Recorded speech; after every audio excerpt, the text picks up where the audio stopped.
So I want to acknowledge the land where I am on the territory that has been traditionally the land of the Huron-Wendat, the Seneca, the Petun, the Mississaugas of the Credit, and many other Indigenous groups that have come to this place that we know as Toronto. And I also want to acknowledge I sit beside the Don River and so we acknowledge that land that we are standing upon and are grateful for the opportunity to meet together on this place. With that taken care of, I want to introduce you to a very important person today who has helped shape this day. Elise Brazell, I met many years ago at the same time as meeting Helen Knott, our speaker, and they worked together with me to plan a very fun event. It was called Elements of Justice. We were out in beautiful Squamish territory in BC. It was lovely at about this time of year. And this was quite a few years ago, 2013. And I'm glad to have been able to keep up those relationships a little bit electronically and to have them both here today. So Elise is going to be our host for the rest of the session and MC. And Elise, I'll invite you to take it away. Thank you, Shannon. Hi, everybody. I am excited to be here. KAIROS has been made a major impact on the work that I do now, and I really appreciate the work that they've done for the last 20 years. And so I'm coming to you from the traditional territories of the Blackfoot and the Treaty 7 people, including the Siksika, the Piikani, the Kainai, the Tsuut'ina, and the Stoney Nakoda First Nations. And Calgary is also the home to the Métis Nation of Alberta Region 3. I'm excited that you're all here and that we get to share in this opportunity to reflect on the work of youth and young people, young adults for justice. So let's get started. I'm going to introduce first our graphic recorder. Her name is Adriana Contreras. Adriana is a freelance artist who offers graphic recording, design, cultural programming, and communications. And KAIROS is very pleased to have her back for another week after she did some beautiful recordings for a Global Partners Gathering last year. And so she's going to explain a little bit about what graphic recording is and the process. So Adriana, over to you. Hello, everyone. It's a pleasure to be with all of you here today. My name is Adriana Contreras. I was born on the lands of the Muisca people in what is known as Bogota, Colombia. And I'm a first-generation immigrant. I've been living on unceded Coast Salish territories for about 23 years. And I'm joining you here today on a role that is similar to a witness. I'll be listening to the conversations, taking notes, and creating a visual record of our time together. I like to think of it as a roadmap or as an entry point or a memento to remind us of the energy, the conversation, the commitments, and just a space or a space on a piece of paper or on your screen when you see it again to remind you of this moment. So very pleased to be with all of you. In a moment, I'm going to switch my camera over. So rather than seeing my face, you'll be seeing the drawing unfolding. If you want to see it larger, you can pin my image by going to the top right corner of my square. And there is an option for pinning, and that will allow you to see it bigger. But we'll see each other at the end, and I'll walk through some of the elements in the drawing. Thank you so much. Thank you, Adriana. We're very excited to watch the whole process unfold. Thank you so much. We'll see you in a little bit. And now we're going to do a little bit of music and meditation. So I would like to introduce our musician who's going to start us off in a good way, Anna Brigglin Pritchard. She is a soprano, songwriter, music educator, and expressive arts therapy student living in Victoria, igniting her voice, songwriting, and community leadership with contagious and inspiring passion for social justice, climate justice, and art making for all. Anna is an enthusiastic interdisciplinary artist, deeply resourced by studies in expressive art therapy, as well as extensive classical music and music ministry training. Anna uses a mindful practice of art making to help others to feel supported through the joys and challenges of life. Anna believes that art must be activism, and true self-care and community care are an act of bold resistance, and that expressive arts are a tool for both self-care and social change. And so please take it over, Anna. Thank you. Hi, everyone. I'm really honored to get to be with you today. Thank you for that introduction. I feel that maybe the bio I sent was too long, but I'm delighted. Oh, some trees. We love to see them. I'm going to invite us all to stand if you're comfortable, or just find a comfortable seated position. We're going to start with just a short meditation, prayerful meditation today to center ourselves in this experience. When we go to a virtual space, we miss the opportunity, or we lack the opportunity to enter a new room. So we will enter this new room together, thinking and comparing ourselves to the trees. So I invite you to find a comfortable position. If you're standing, find a balance between your 2 feet. If you're sitting, just find stillness and balance in how you're sitting. And you can close your eyes if you'd like to. I'm going to do so. We're going to start by slowing down our breath, breathing a little slower through the nose and a little slower, exhaling a little slower from your mouth.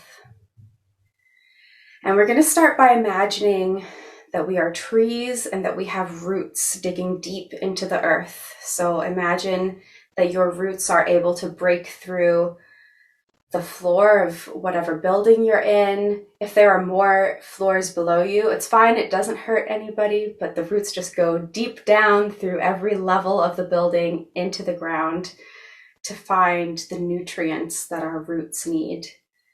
And I invite you today to notice what does your tree self need today? What kind of energy are you needing here today on this Sunday? And I also invite you to think about what you have to offer. So trees support and communicate with each other by receiving and sending nutrients to one another through their roots. So what kinds of nutrients or energy do you need today? And what do you have to offer? And I also invite you to imagine your roots reaching out to the roots of everyone else, every other tree in this 90-minute community we're building today. Imagine that your roots can reach out to those roots and also to any other roots or trees or spaces that make you feel safe and comfortable and inspired. So now that we have our roots beautifully situated deep in the earth, connected to everyone else, we will scan up our bodies. So scanning up from your feet up to your knees. We're going to find any note and we're going to hum. So we're just going to find any note at all, any note that feels resonant or right in this moment, and we're just going to find a humming note. So I will hum a note, and you can hum that same one or another one.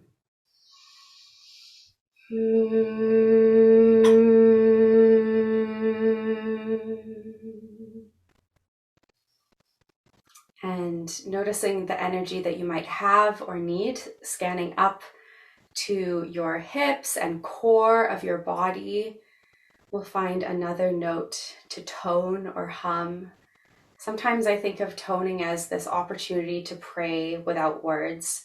It allows at once to take music and make it possible to express what I feel and desire, to express connection with God or the divine, and to ask for what I need in that moment. So we'll tone here at our core, find any note you want to hum.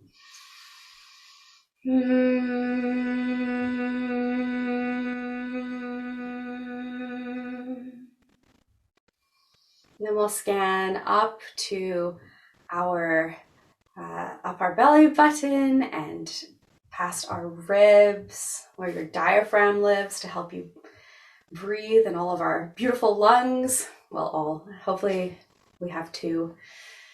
And find another note, I think, here around your heart and rib cage.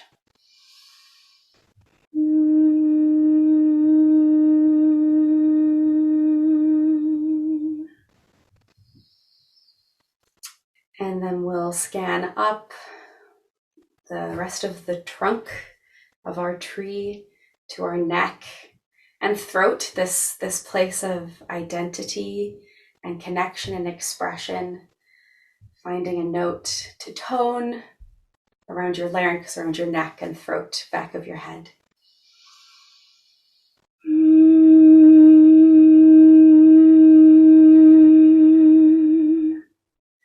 And then we'll scan up to the very top of our heads. We'll find one more note, just noticing how the space between your eyebrows feels today, and your forehead and your cheekbones and your tongue and your jaw. Are they feeling tight? Are they feeling relaxed? We'll find a note there to nourish.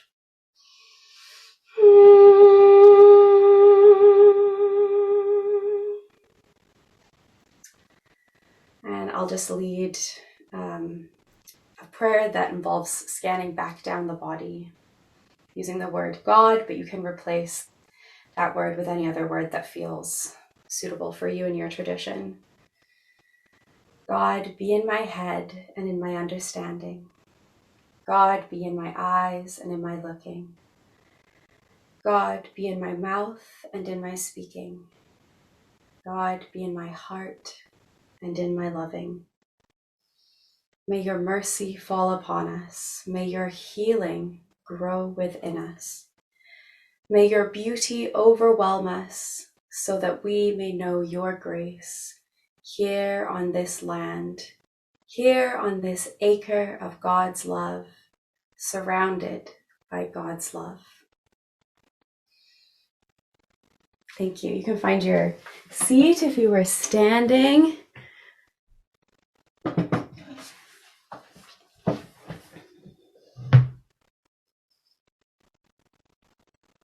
I'll hand it back to Elise. Thank you, Anna. I'm feeling very centered right now. I appreciate that. Very grateful for your offering.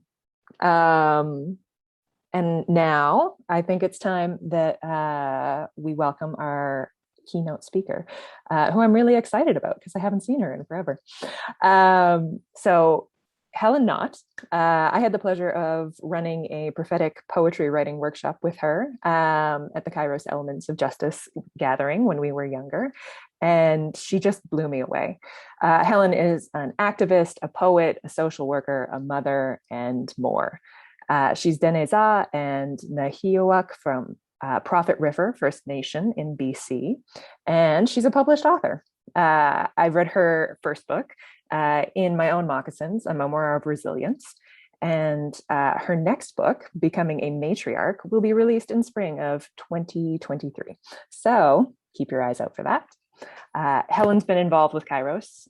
She began as a youth in 2012, and today she is here to share about meeting the moment, living with purpose, and preparing for the call. So please take it over. Thank you, Helen. Tanse Jahanache Sidaze Dushinitseke Dosche Ashche Gatasagi.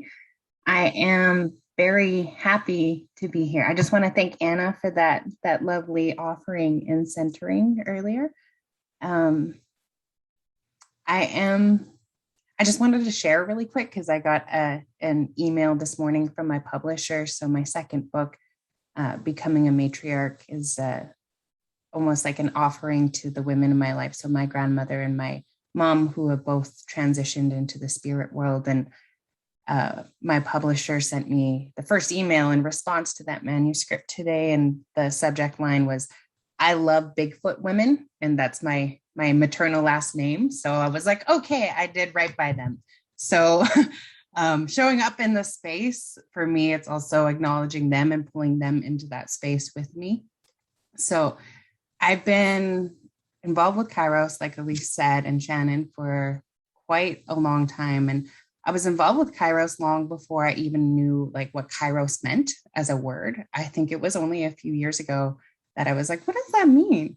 And learning that it meant like it was the moment for something to happen, either a message to be delivered or an action to be taken. Like you're waiting for that right moment, right? To kind of, I almost think of it like double Dutch with the two skipping ropes, and you're waiting for that moment to jump in, right? So preparing for that moment in life. And I'm going to share two stories today, one about preparing for the call, and then one about following purpose. So the first story about preparing for the call, I'm going to relate it to public speaking, because when I was 21 years old, I had gone through like my childhood and being a youth, being extremely shy, where I had a really hard time making friends. I wouldn't speak in classrooms. And even as a young adult in my first year of studies, I remember we did a debate in class. And the person next to me looked at me and he said, "Why is your lip shaking?" Because my body betrays me when I'm nervous. So I'll get a lip shake, or my hands will quiver and I'll shake this way, or my knees will knock. And I have big lips. I don't know if you can see them. So it usually is like noticeable. I remember the first talk I did, someone in the front row was like, "Why is her lip shaking?" Like loud enough for me to hear it. And then I still had to finish talking. But I knew early on that speaking was going to be a part of my path. I didn't understand how, I just knew.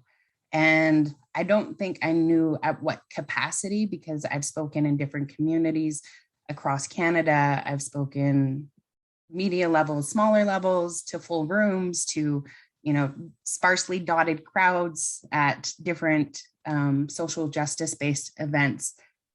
So I didn't know at what level I would be speaking. I just knew that it was going to be a part of my path. And even though it didn't make sense at the time, I started preparing. So I went to a group called Toastmasters, which essentially is a public speaking group.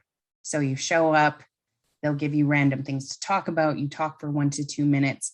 And I started facing that fear and preparing for whenever that opportunity would show up. And I said, okay, when it does come, I want to be ready. So I started that slow exposure. And eventually, I think about a year after that, I was in class, and one of my classmates, her sister had went missing from one of the communities here. And I remember when she had went missing, the media framed it as, you know, I remember the line saying she lived a risky lifestyle. And it was very dismissive, as a lot of media is when it comes to Indigenous women's lives, when they are missing and or murdered. And within 2 weeks, her body was found. And I remember the heartache that surrounded the communities and my people here in this territory, because we've experienced a lot of those losses. And I wrote this poem not only based on that experience, but contextualizing violence within my life and how I've experienced it within society. And I went to a Sisters in Spirit vigil, which is a gathering for like where you march and families come together to demand justice for their missing and murdered loved ones. And at the end of the vigil that day, there was an open mic, and I had this poem. My friend encouraged me, like, yes, share it. So we went up to the mic. I say we because I wasn't brave enough to hold that space on my own. So she had to stand beside me, my best friend, and like put her hand on my back. And I remember standing up there with my like shaking paper and reading this poem. And so I read this poem, and the organizer, her name was Connie Gray Eyes, and she is has been a mentor and is one of my close friends and is now my coworker. She asked me, can I share this poem when I travel, when I go places? Because she was doing advocacy at a provincial and a national level. And I said, yeah, of course, carry those words. That's when words are given, they're just meant to be heard. So I said, take it. So she carried it into different communities that she went to. And eventually she carried it to Parliament Hill for an event there. And she read it there. And I didn't know that this poem would take a life on outside of me. So this poem became a preface for a report to the federal government by a special committee on violence against Indigenous women. From there, it was translated into French and placed into a book. We ended up doing a community video project. It was adapted by CBC to be used as a learning tool for high school students. And it just found its way to wherever it needed to be. And other people asked me, can I read this at this vigil? And I said, okay. So it took on a life of its own, way beyond where I started with it. And so for me, it's when you're thinking about these moments like KAIROS, like this moment where you step in, sometimes they seem very small, like something small and community-based, but you don't know where it's going to lead. And it might take years to even know that impact. And maybe you might not even know, the actual ripples that it causes within the minds and hearts of people that are there, in whatever capacity you choose to share or show up. But knowing that moments aren't always huge things. Sometimes they're small. And I think it's just not underestimating how we show up in the world. And I feel like it's really important to allow yourself to be curious. And I like saying that now. I'm like kind and curious. I feel like it's something like Bob Ross would say, the painter, like, just be kind and curious. Just show up in the world.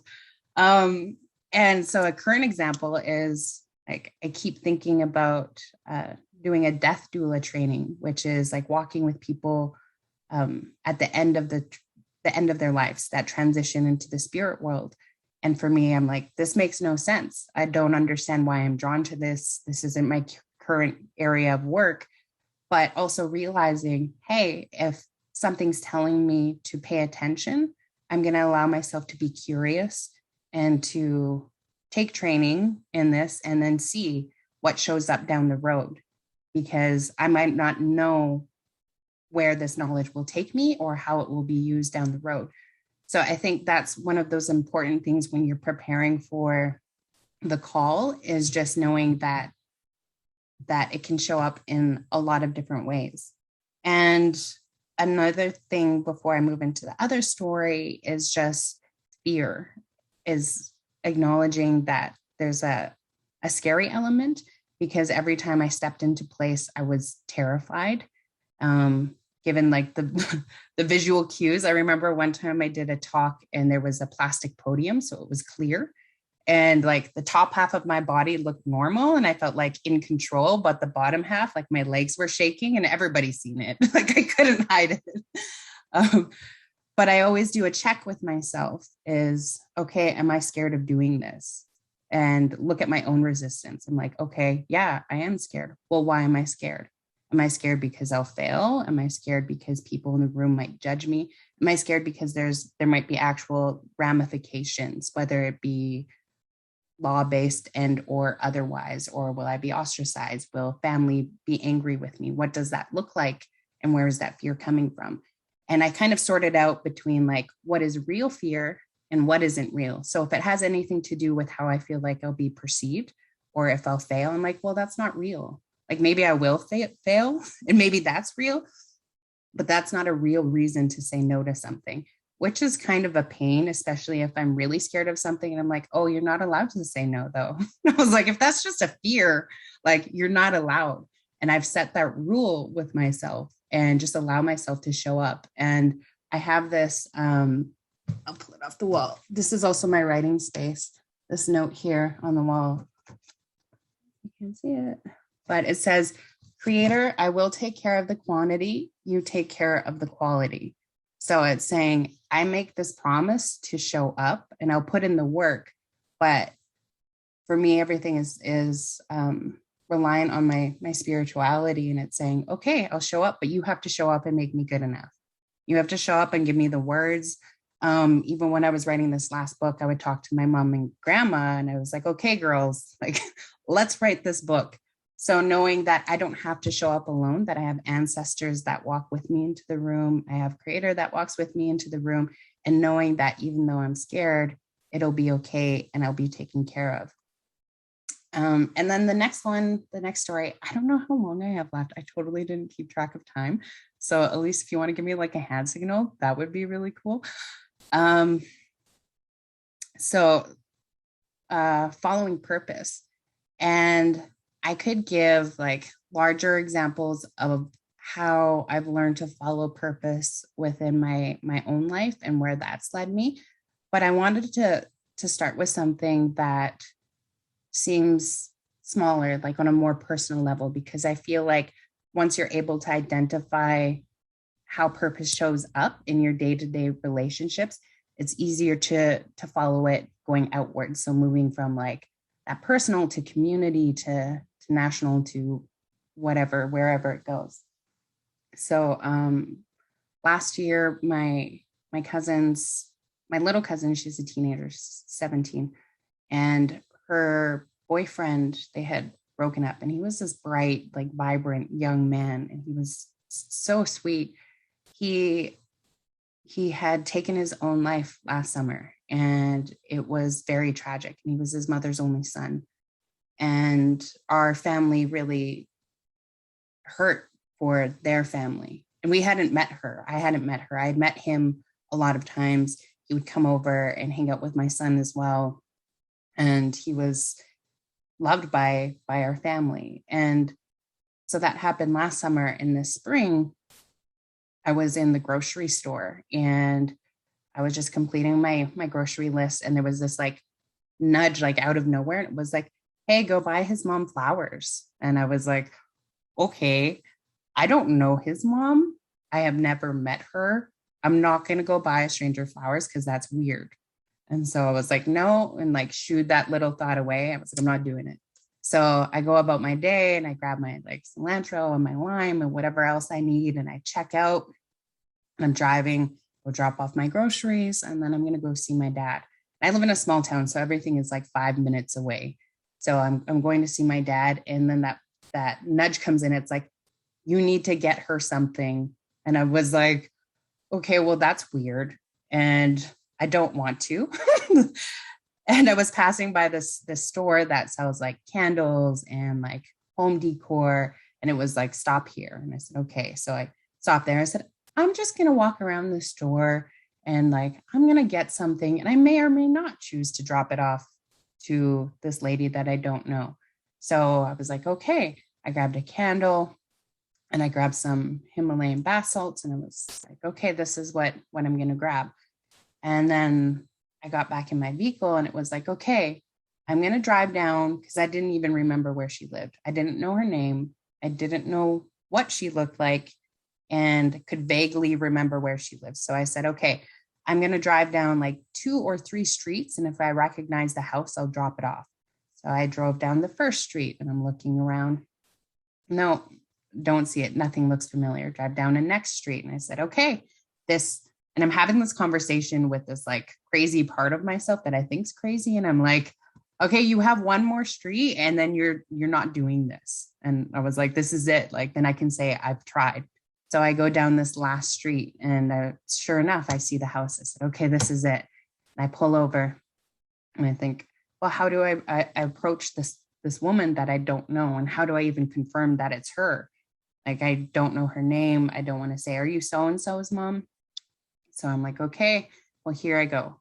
So I get out of my vehicle, I go up to the door and I knock on the door and this lady answers. And as soon as I see her, I know that it's his mom because I can see so much of him in her and I can just see it. And I said, hey, I know we don't know each other, but I'm so-and-so's cousin.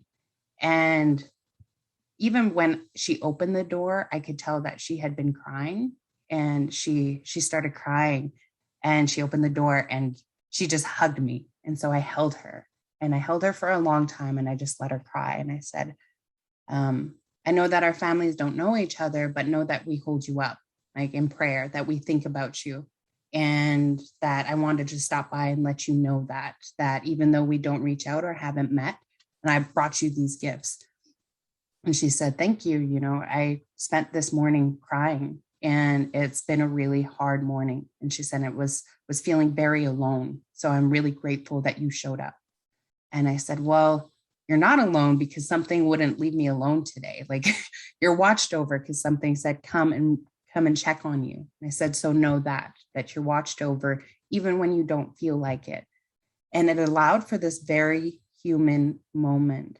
And I think when we start listening to those little nudges that say, do this, and you're like, that's crazy, and you start doing them in small things, that also leads to doing them in larger spaces. Because how many times I've stepped out when I thought something wasn't right, or have worked even in regards to Site C. So I've done a lot of work around that. There's so many thoughts where I thought, that's crazy. I don't know what you're doing, Helen. And this question comes up quite often that is like, I think a lot of us ask that, well, who am I to do this? And I remember my best friend saying, well, who are you not? And if Creator is placing this opportunity in front of you, who are you not to answer that call? Who are you not to step into place and to do whatever you can? Because, you know, knowing that we all have our own abilities or uniqueness that we can bring to that space, but not knowing how we will fill it either. I think a lot of the times, if we give ourselves the opportunity, that we'll surprise ourselves. So asking those questions and just making sure that you show up. That's the big part. And when you listen at a small level, that you can start doing things at a larger level. I have no idea what time I'm at now. So I have 4 minutes left. Okay. I was like, so those were the two main stories that I wanted to share today. And I have a lot of these different types of stories where the universe has just kind of pulled me and pushed me through. And that's how I choose to show up in life. And a long time ago, when I was at a gathering, I think it was in 2010 or 2009, there was a woman from Chehalis, I think her community was called. And what she had said that day is something that I still carry with me to this day. And she said that she was told by her elders that if what you're doing is right and what you're doing is good, then what you need will find you. And it's become this like truth that I have rooted myself in, and understand that when you're moving forward, that there may be obstacles, but when you're on path and purpose, there's this cool feeling where like the universe pulls you forward. And it is like one of the most exciting things to experience. But knowing that if your heart is like on point and you're showing up in the way that you need to, then what you need will be provided to you. And I feel like stepping out is always it's that scary space of not knowing what lies afterwards. But stepping out in faith is probably the most important thing.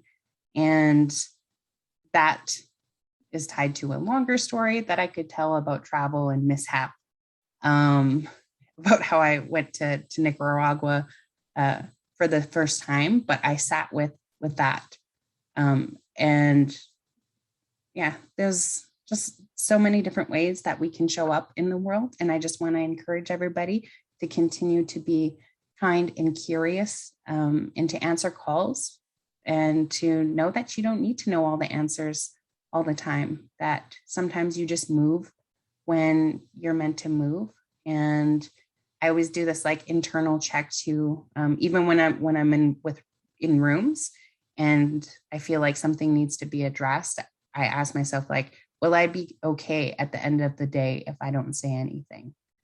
Can can I go to sleep at night knowing that I did nothing? And sometimes the answer is yes, because sometimes it's like, yeah, you saved your energy. Like you didn't need to engage in that space. But sometimes it's like, no. And so I'll talk. And sometimes my voice still shakes when I'm in a room. I don't get lip quivers anymore, but sometimes I'm still scared. And I still try to show up in the best way that I can.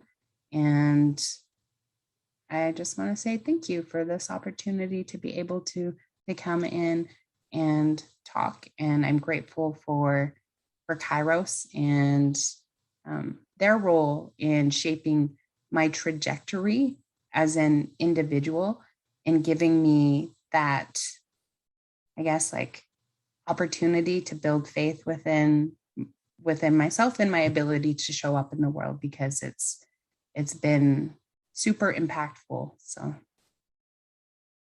Wujeo Sanala. Thank you, Helen. I really appreciate everything you said today. Just it was insightful and wonderful and resonates with me. And so I really appreciate you sharing your story and sharing a little bit of who you are. We'll have a couple of people who are going to be reflecting on this moment. And so I'd like to introduce two of our respondents today. Our first wait, just Elise, sorry. I'm going to play a song just to give them a few moments to reflect their thoughts. Yes. Okay. Yes. So I'll jump in right now. Thanks so much. And thank you so much, Helen. For sharing so openly with us about your fears and just kind of the internal workings of your being and just your gifts with us. I've learned so much in just a short amount of time from you, so thank you. As Elise mentioned, we're going to hear from two respondents in just a couple of minutes, but to give them a chance to collect their thoughts, we're going to play just one song. And I'm going to play a song by Rebecca Lane. She's a Guatemalan poet and hip hop artist. And KAIROS sponsored Rebecca's 2017 tour in Canada. And there is a connection between Helen and Guatemala. Back in 2013, Helen met Guatemalan activist Nadiat Sunuk, who is also a partner of KAIROS at the Truth and Reconciliation Commission events in Vancouver. Later that year, she participated in a mining justice learning delegation to Guatemala as a representative of KAIROS.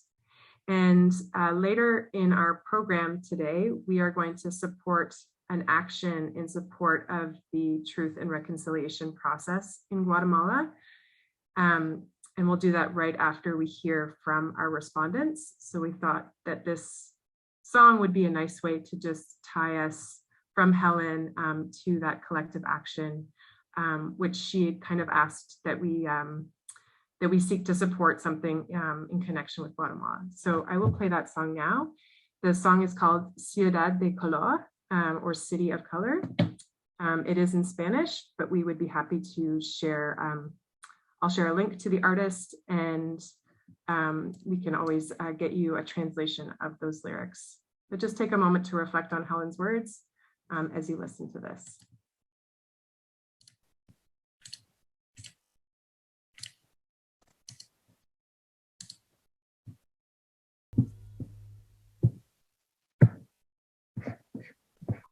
Oh, thanks, everyone.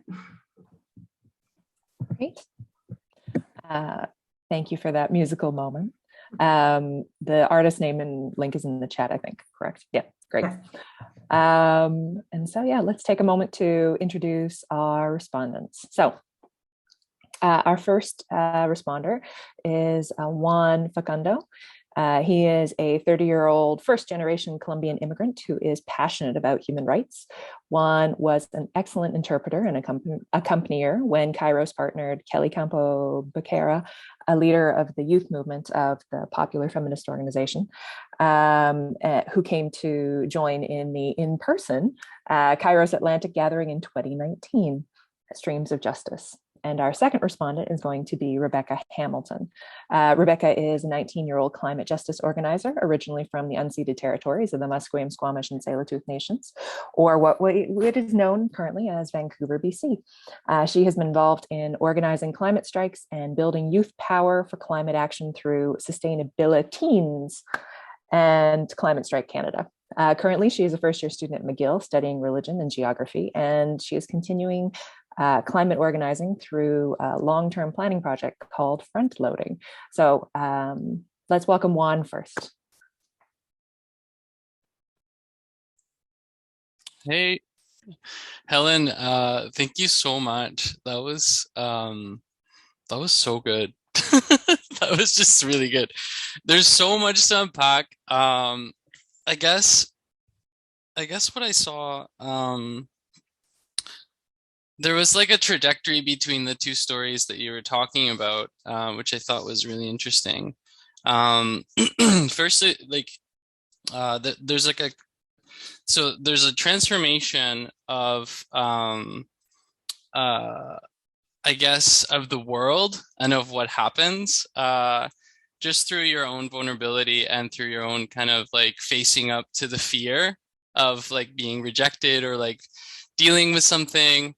In the first story, like obviously dealing with public speaking and the Toastmaster stuff and like getting that message out, and then finally transforming, I guess, the narrative and the way that people like kind of process the pain that happens with missing and murder Indigenous women. And so that was really amazing. And then the second one was that fear of like, oh, I don't really want to do, or I don't know if it was fear or not, but for me, it seemed like you're kind of maybe fearful that you'd be found kind of, that it was weird, right? That you'd show up and like that you're like, who is this woman? Like, why are they here? Or whatever. So that also was like, because you were able to like trust, and that was the other really cool thing that I thought that you said, was that like truth that you are rooted in, you know, that truth. Yeah. So you were able to like kind of grasp that truth that your ancestors and like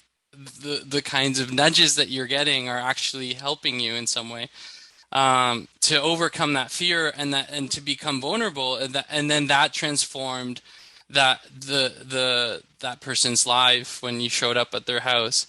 So I thought that was really amazing that that you were able to pack those like that much truth into those two stories. I thought that was really cool.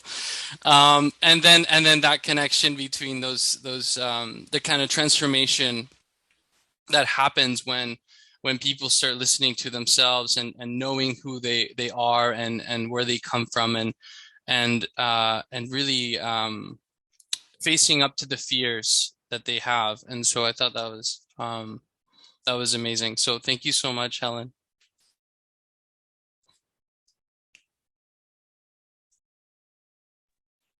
Thank you so much. And Rebecca, do we have Rebecca here? Yeah. Thank you so much. Thank you for the stories that you shared, Helen. And just like how deeply sort of your like sense of care came through as you shared with us. And I really learned a lot also, and like still want to process more. But I think like some of the and two really like key concepts really resonated with me. I really loved how you started by talking about the idea of KAIROS. And I also didn't know that that's what KAIROS meant, or maybe I did at one point, but I didn't come into this knowing that. And I really, that concept, I feel like that really gives words to something I've just been feeling a lot recently. Like I just started university, I like moved away from home. And so I've been thinking a lot about these moments where sort of there's like all of this, just sort of like exponential moments of change, and the way that like change happens like non-linearly, but instead there's sort of these like moments that you need to be like prepared for and ready for, that can really like dramatically shift like your life. And thinking about like this going on in my life also in the time where it feels like we've been in sort of a protracted moment of this in society in general, as we like are living through the tapering out of a pandemic, or hopefully it will end. But that there's been like this massive upheaval in our society also. And so it feels like we've been we've been sort of living through this other moment of Kairos that like maybe we're not like prepared enough for, or like we need to process, are also needing to just like process all the hardship that's coming with it. And like relatedly, I think when you were talking about like the ways that like you were attuned to how you're being like called to what you needed to do next, and like being called to like what those moments of Kairos were, I was like somewhat making me reflect on sort of choices I made in the past and like how I was like how I made them, and reminded me also of like a conversation I was having yesterday with some of the people in my climate team, where we were talking about like how to unlearn the sense of urgency that comes with doing like climate justice organizing or any other form of justice organizing, where it just feels like stuff is like so much bad is constantly happening. We just need to fight against it as fast as possible, but that's not really sustainable for us, or like necessarily how to effectively like use those moments of big change. And so we talked about this idea of like redefining what we mean by rigor, and how often like rigor and like being committed to the cause is defined as like who's spending the most time or like sacrificing themselves most effectively. But that like we want to define rigor as like showing up as authentically as possible. And that sort of concept like reminded me of just like how important it is to be able to like the rigor involved in showing up as authentically as possible, so that we can like be attuned to like figuring out what comes next, because like nobody really knows, like you can only like grind hard so much to figure out what the next step in like creating a just world is, but nobody's like traveled this territory before. Like it's impossible to really like have a definitive answer about what to do next. And so you gave me a lot to think about, and thank you so much for sharing your stories with us today. Thank you, Rebecca. Let's all take a big breath. We're going to be moving into a new section with Beth, who's going to lead us into some of that collective action that we're going to be working on together.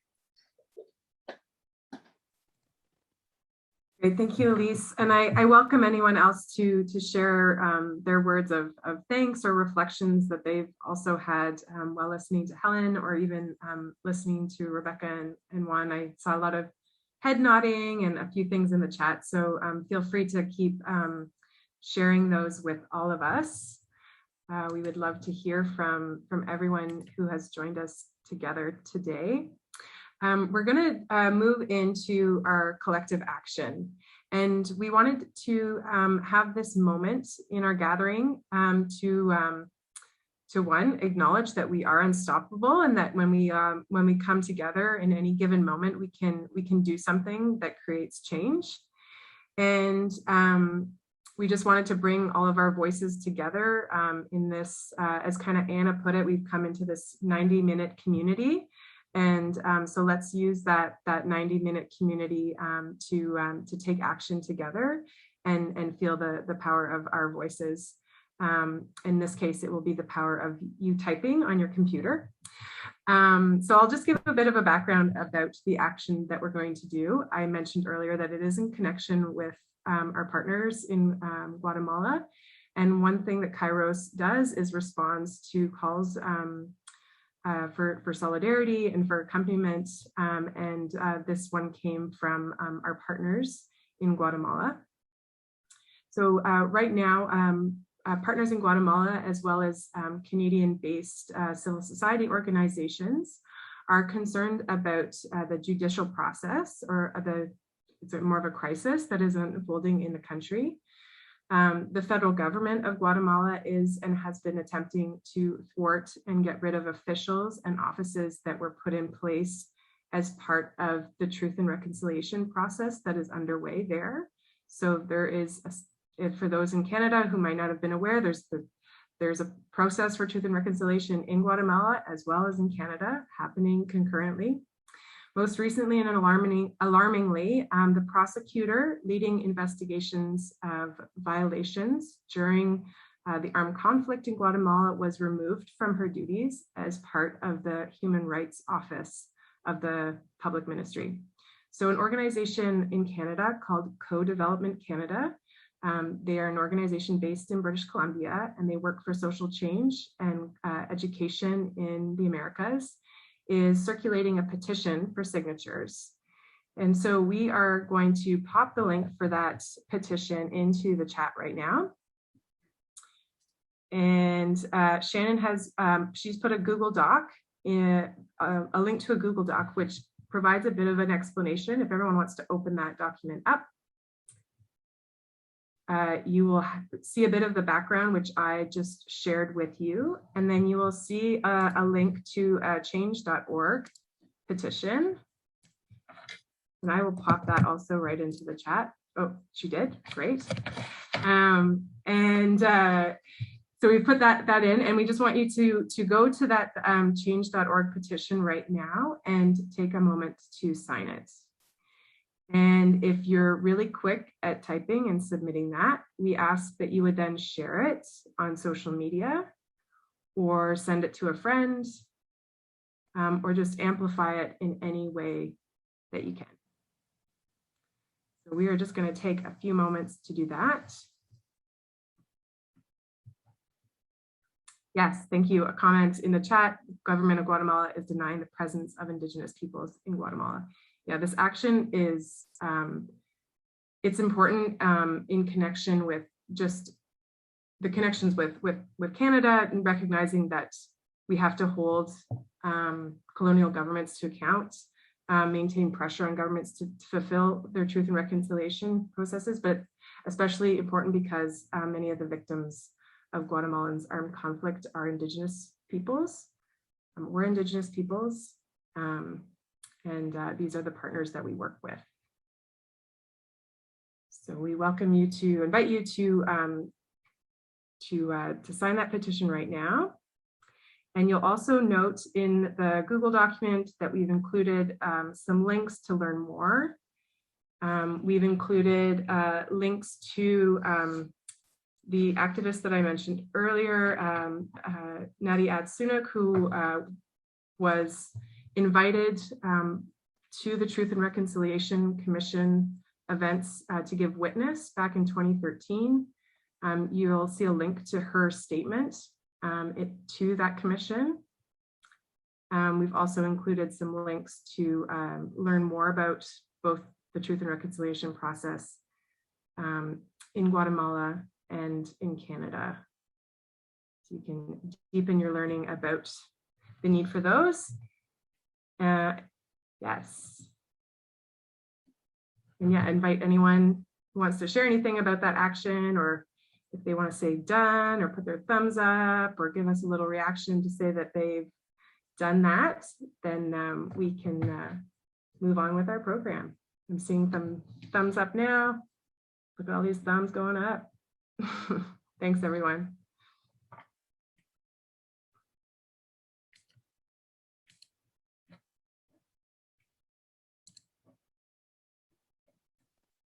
All right, and if you are just kind of finishing your action, maybe sharing it, we are also right after this going to move into taking a group photo, which I think Shannon is going to set up for us.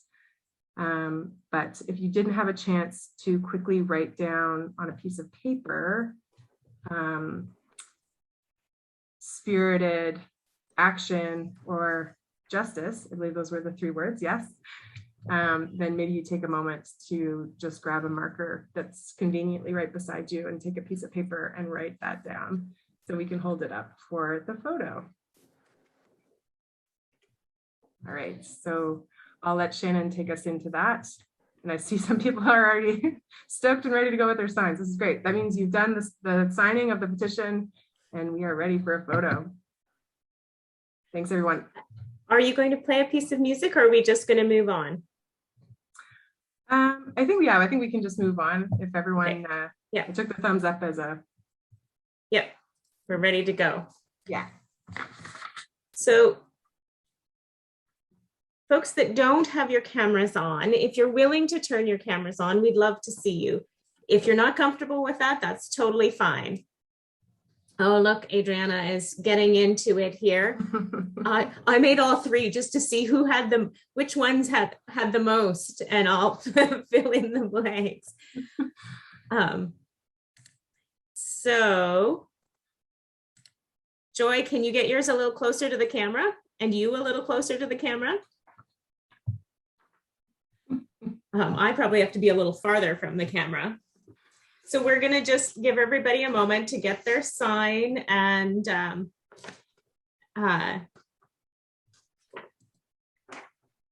then we will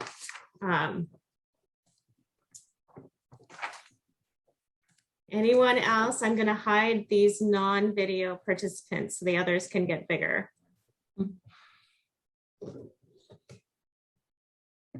All right, so the deal is, I think you've all figured it out. We want your faces and your signs. All right, here we go. 1, 2, and we're gonna do another one after I save that. For just a second.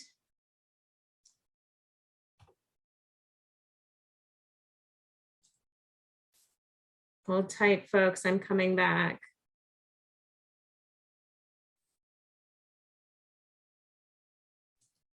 I like the graphic one. The hands up. And yeah, that's excellent. Here we go. Once more.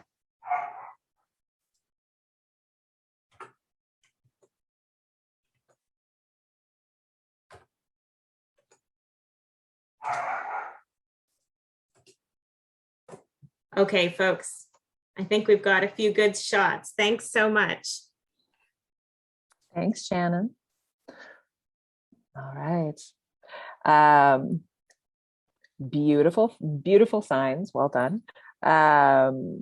We're also, sorry, looking at the, I'm looking at the art piece right now.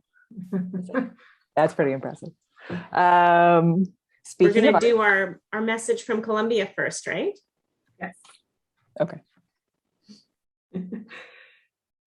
Thanks. So yeah, now we are going to share a message from youth who work with a KAIROS partner organization called Organización Femenina Popular in Colombia. And they have prepared a message to just express what they do and to just kind of share a message of celebration and solidarity with KAIROS and with us as we gather today. So I am going to play that now and just provide a bit of a background first. The people of Colombia have endured a decades-long conflict, which was to end in 2016 with the signing of peace accords.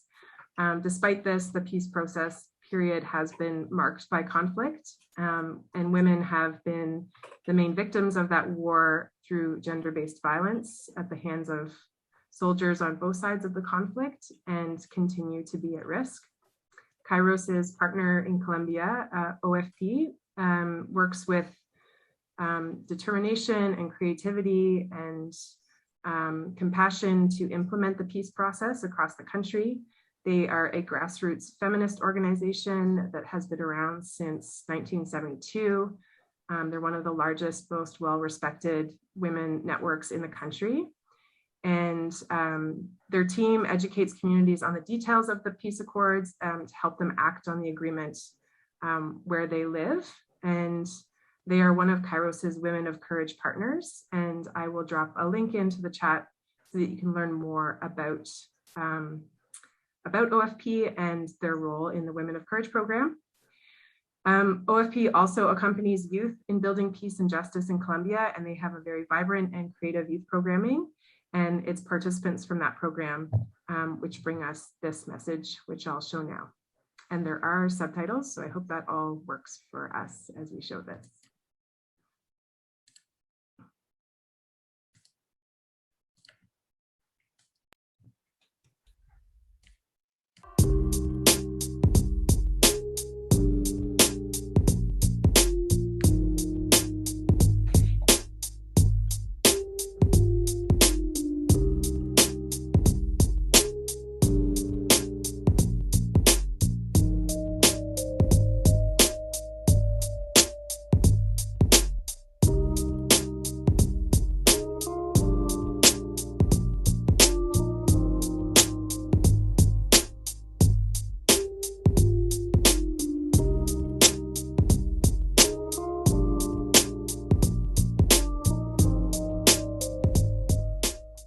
Felicidades, Kairos.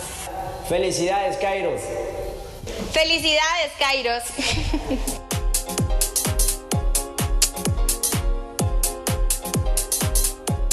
Nosotros hacemos teatro, hacemos danza, tambora, cualquier tipo de arte en el cual podamos como entretenernos, aprender, conocernos y saber el talento que tenemos. Es algo con lo que podemos llegar a contar historias, a no perdernos en otras cosas las cuales no nos convendrían muchísimo.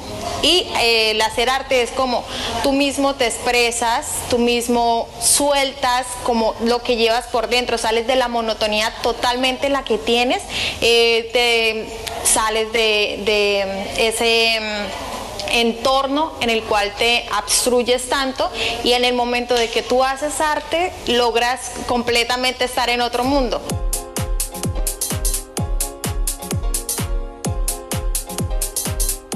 La alianza OFP Kairos es muy importante para nuestro distrito, ya que fomenta el desarrollo cultural para nosotros los jóvenes. Nos ayuda mucho a hacer esos espacios que tenemos libres para llenarnos de conocimiento tanto de la cultura folclórica de aquí de nuestro país. Lo hacemos muy productivo, ya que a veces no encontramos algo para hacer, entonces a veces los jóvenes hacemos cosas indebidas. Gracias a la OFP podemos contar con esos buenos tiempos en los que hacemos, nos llenamos mucho de conocimiento y nos ayuda a desarrollarnos como personas.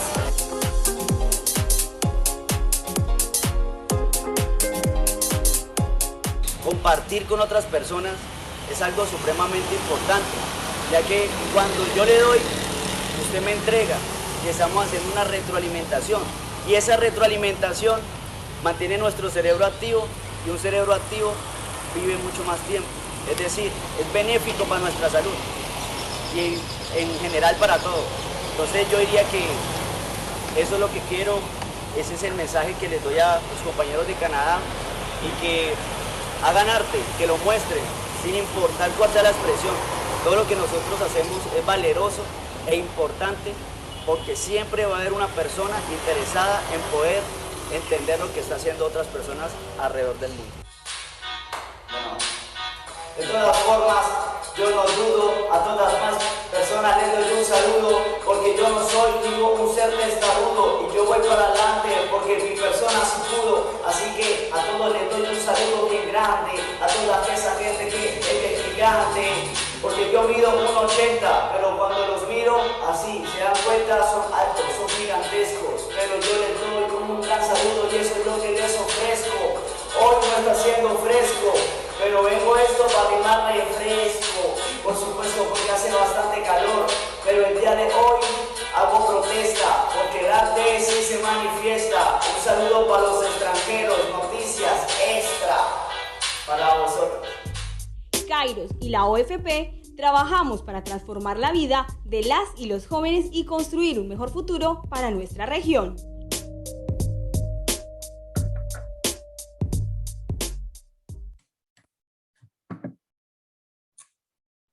Great, thank you so much for watching that. Art is good for everything. I'm gonna take that away with me today, and I'll pass it back to Elise. Amazing. It's true, art is great for everything. And some of the pieces that you saw early on during the program are part of a poster contest that KAIROS has put on this year.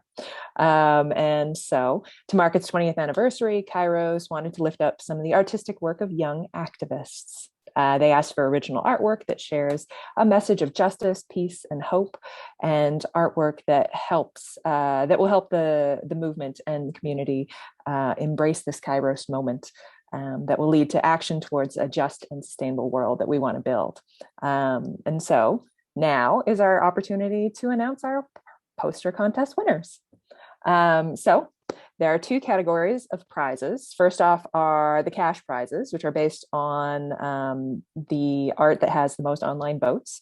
And so our first prize of $100 goes to Ashley for her piece, Two Futures You Choose. with 620 votes collected. Do we have those pictures? Maybe. Second prize. Oh wait, there we go. That one's like. So this one is Ashley's piece. Second prize of $75 goes to Luke for his piece based on a photo of near the Wabsmung Indian Reserve when they were evacuated due to a forest fire. It's a tribute to his friend. And this piece collected 398 votes. And the third cash prize of $50 goes to Jocelyn for her piece seeking gender equality for all people, regardless of race.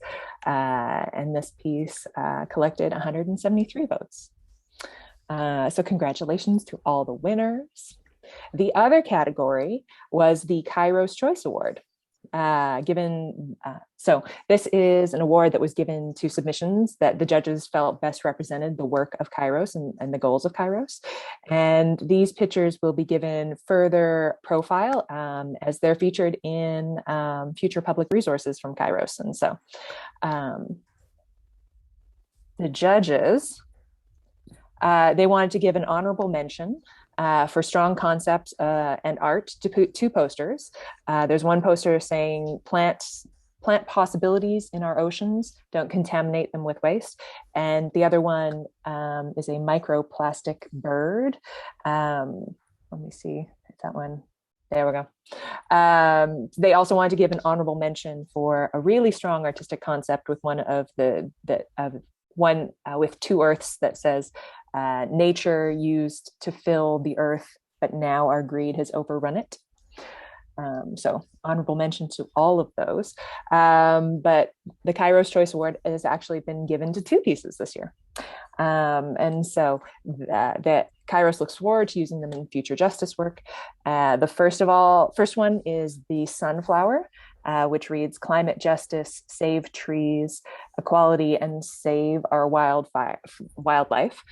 The judges really appreciated the overall eye-catching appeal of the bright colors and the strong artistry, as well as the detail and symbolism that aligns perfectly with the KAIROS Ecological Justice Program. And the second KAIROS Choice Award goes to Jocelyn, again, for the exquisite artistry and symbolism in her gender justice equality piece. And so thank you to all of the artists, anyone whose hard work has been shown, and for people's willingness to share their talents with the movement. We really appreciate it because art makes a big difference. And so now it's time to hand it back to Beth, who's going to do a little talk about some of the resourcing and how to stay connected. So I'm going to hand this back to Beth. Thank you, Elise, and thank you, everyone. So in that Google Doc that we shared earlier, which we can pop back into the chat, again, I just want to amplify the resources that we put in there about the collective action. So even beyond today, encourage you to learn more about that situation, to share that petition, and to explore the resources about the truth and reconciliation process, both in Guatemala and in Canada. We also wanted to note at the on that second page, there's an upcoming event on November 8th called Testimonio and Storytelling, Canadian Extractivism in Territories Affected by Genocide. And that will be a virtual discussion on the recent publication of Testimonio and a grandmother's report. There's links to those documents in there. And more details about that event and registration will hopefully be available on the KAIROS website very soon. So if you are interested in that, stay connected. We've also included some other links on that second page to connect you with the rest of the KAIROS gathering, which is coming up this week to celebrate the 20th anniversary and to kind of commemorate this moment in our journey, and that will run October 26th to 28th. It is mostly a daytime affair, so we invite you to participate as you're able, and there is still time to register. There's also links to the KAIROS website, our Facebook page, Twitter, and Instagram. And I've also put links, because we have been talking a little bit about extractivism and resource extraction and gendered impacts of resource extraction. I've included the link to MIRHub, and MIRHub is Mother Earth Resource Extraction. It's a digital hub on the gendered impacts of resource extraction that pulls together resources from communities that have been impacted by this around the world. So I encourage you to check out the resources there. There's videos, reports, lots of learning material. And there's also an Instagram account to follow the work of MIRHub, and encourage you to follow that as well. And just to note, for our interpreters, they can let people know that I have translated the action and into French and Spanish. So feel free to use the kind of preceding pages on that Google document to use that. And I'll leave it there. Thanks. Thanks, Beth. Wonderful. And as we are slowly coming to a close, I would like to give this opportunity for Adriana to come on and share a little bit about what she's been doing for the last hour and a half. I'm going to share my screen so that you can all see it a bit better. Oh, hold on. Okay. Should be up on your screen, I hope. So thank you again for this opportunity to spend a Sunday afternoon listening to stories of transformation and strength. Helen, it was really wonderful to hear what you had to share with us. And there's a lot of lessons that I'm gonna continue carrying with me from now on. I started the drawing on the left side with the meditation that we began the day with. Just that invitation of connecting with ourselves, but also finding that connection with the earth that holds us and with each other beyond the digital realm, and for allowing those roots to continue to grow and connect. And then going up along to the top, a few of the elements that resonated with me from the stories that Helen shared with us, the invitation to be open and ready, because the call shows up in different ways, and to listen to those nudges and impulses that happen within us, or those hints that we see all around that sometimes we don't really understand why they're happening, but there is a reason there. And to be kind and curious, and I feel that within the sense of being kind with ourselves as well, in allowing for that tenderness and vulnerability that also projects back as the strength and courage to move forward.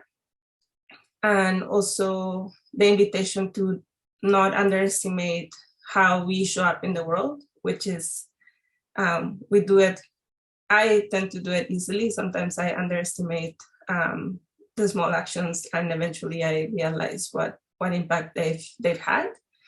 And I was resonating a lot with what Ellen was sharing with public speaking, because it took me probably 10, 15 years to feel comfortable speaking in public. My legs would also shake, my voice would shake. And so I always look back into my own journey of migration, and just the choices I've made with my career and working in visual arts and then performing arts, which have led me actually to the work that I do now, of being able to use visual art, but also in a way, it's almost like a performance piece as well, creating something in front of people. And that reminder, which is resonating with me a lot right now, that when we are in the path of, when we are in our path and we are recognizing our purpose, what we need will be provided. And then at the bottom here, some of the responses, the reminder of that we're in constant flux, that we're always transforming, and vulnerability and strength are part of that process. And also from Rebecca, the invitation to remember that change is not linear. And because of that, it's important for us to take time to rest, to recharge, to be attuned to what comes next, and to hold ourselves with patient kindness, and that would allow us to be persistent. And then at the bottom here, there'll be more things populating this bottom part, but that invitation from the youth in Colombia and from everyone who created those beautiful art pieces for the competition, that artistic action, it's an endless tool for transformation. And and everything that we were able to experience together here today is just a reminder of that, how music, poetry, storytelling, drawing, and everything else can be a channel for us to show the world what is possible and what is happening, but also what we're dreaming of. Thank you so very much. Thank you, Adriana. It's a beautiful reflection. Appreciate it. Thank you. Thank you to all of the people who presented today, who were here today, who showed up today. I'm gonna leave feeling a little inspired by what's been going on. We're at our close, and so I'd like to leave you with a little benediction. Peace be with you. Be not afraid. Be transformed. Prepare yourself for change. May you listen to the still small voice. May you take time for the human moments, the KAIROS moments. May you be kind and curious. May you move when you're meant to move, and what you need will be provided. May your hearts be rooted in joy and hope and gratitude and your ancestors. May you leave with hearts full of compassion for those who suffer and anger at injustice, and the courage and determination to live in the world as it should be, to show it what it can be. Who are you not to answer that call? Show up. And we are unstoppable. All right. And to have a closing song, I'd like to invite Anna back. Thank you so much. What a beautiful prayer and a beautiful time. I'm so grateful. I also relate to the public speaking or public performing fears. There was a long period of my life where every time I tried to sing, just a random part of my body froze up on stage and would be locked there for days and days. And it's through this kind of like meditation and making noises thing that I found freedom from that and connection with other people. I would like to leave you with this beautiful song by my friend Larry Campbell, who is sort of a Santa Claus of a guy in Winnipeg on Treaty 1. And it's a lovely little benediction. So I will sing that. It gives us this connection to land, lots of metaphor there. And I forgot to mention the land that I'm on. I moved here recently to the Lekwungen traditional territories, which is unceded, and the peoples of this area today are known as Esquimalt and Songhees, and it is a truly beautiful place to be, and it's really exciting to get to meet and know the land and the animals in the water here, different ones than before. So this is And to You Be Peace. Thank you so much, everyone, for your presence and hearts and commitment to action today. And beautiful job, KAIROS. Thank you, Beth and Shannon, for all of your hard work coordinating this, and the translators too. I'm so impressed. And to you be peace of the mountain stream and the meadow on the moor,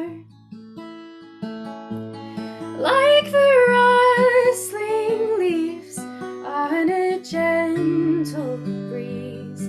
May God's peace be ever yours. And to you be joy like a baby's voice when held in care.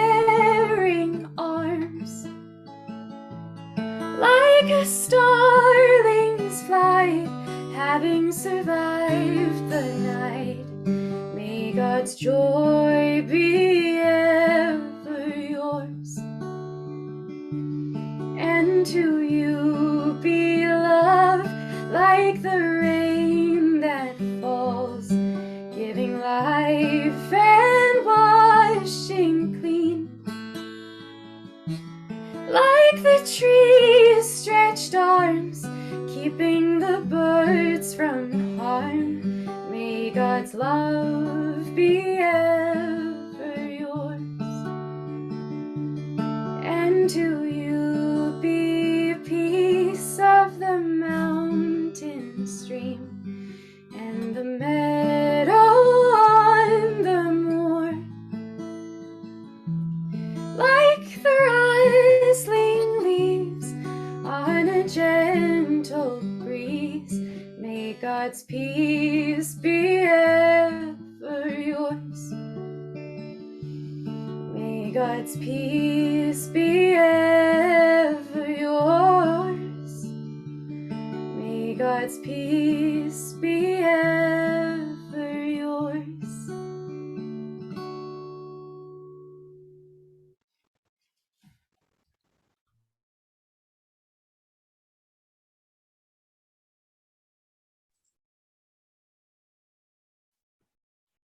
Thank you so much to everyone who participated. Elise, thank you to you. And peace be with you all.